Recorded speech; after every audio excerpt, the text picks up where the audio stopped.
आणि आता एक नजर टाकणार आहोत जिल्ह्यातल्या महत्त्वाच्या न्यूज टॉप 9 वर।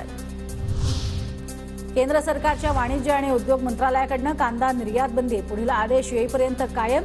कांदा निर्यात बंदी कायम ठेवल्याने व्यापारी आणि शेतकरी हवालदिल।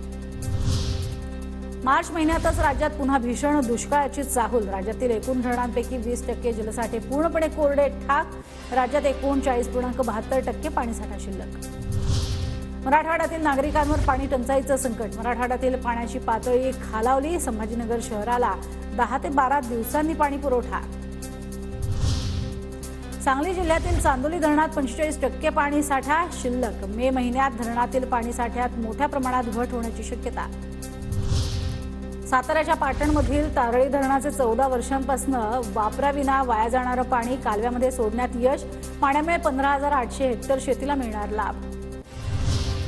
कोकणातील 105 गावं रस्ते विकास महामंडळाच्या ताब्यात। सिडकोकडे सोपवलेल्या 1,635 गावात निवड।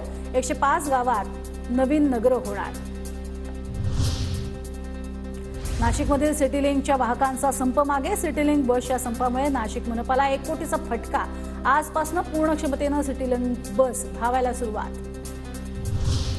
बाबासाहेब आंबेडकर मराठवाडा विद्यापीठात 1,52,000 विद्यार्थी नापास। विद्यापीठातील विविध विभाग आणि संलग्न महाविद्यालयातील 3,55,869 विद्यार्थ्यांनी दिली होती परीक्षा।